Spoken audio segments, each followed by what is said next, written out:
Alright guys, as you can tell I got a GT2860. It's a dual ball bearing turbo.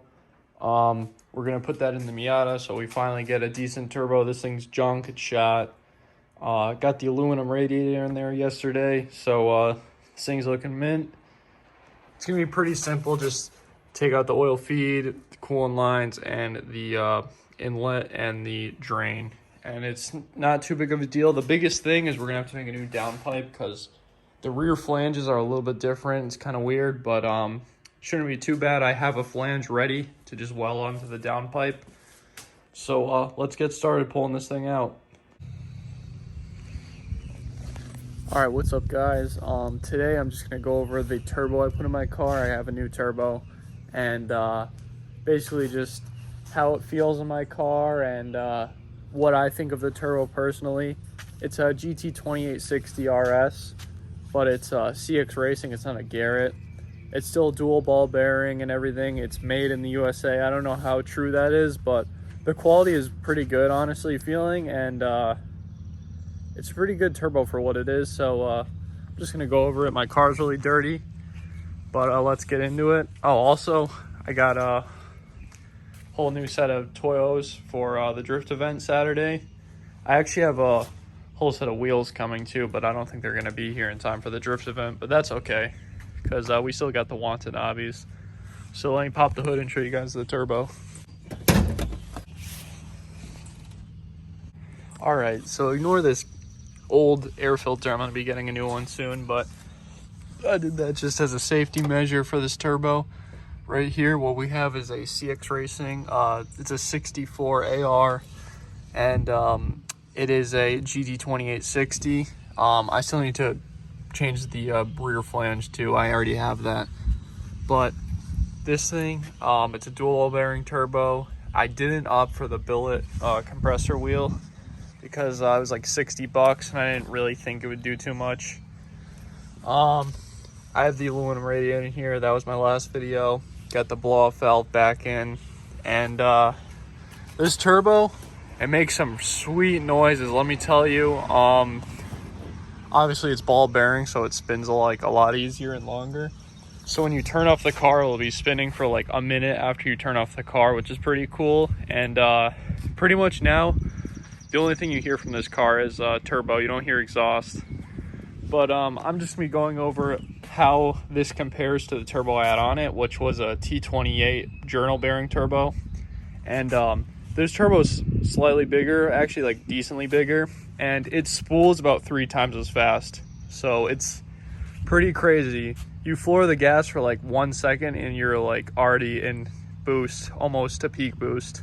So it's super fast spooling.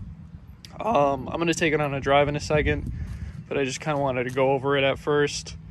These turbos go for around $500 to $600 depending on how you spec them out. Mine was about 500 bucks for the dual ball bearing.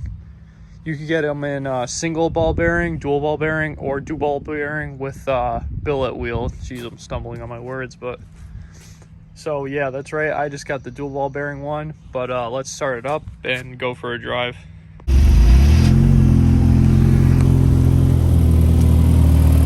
Now there's a slight exhaust leak back there. As I said, I haven't changed the flanges yet. But I don't know if you guys can hear it, but I could already hear the turbo whining. This is a cold start too.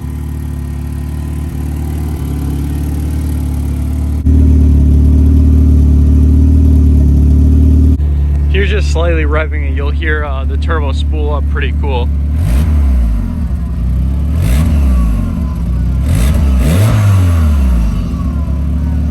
I don't know if you guys could hear that whining. All right, so we're just cruising at around 3,000 RPM in third gear, just going like 35. And let me just show you guys how fast this thing spools.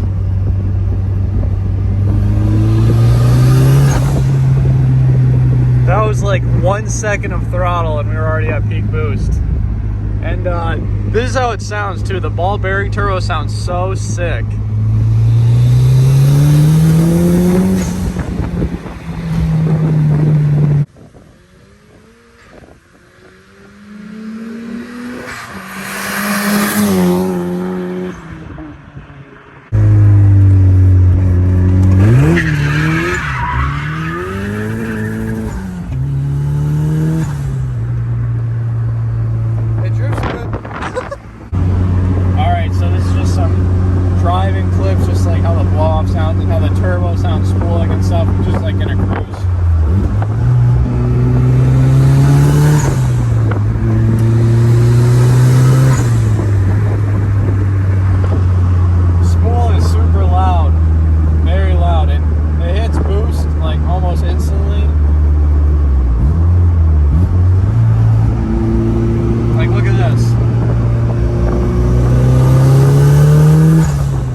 All right, well, that's gonna be then for this video. So if you guys like the video, please give it a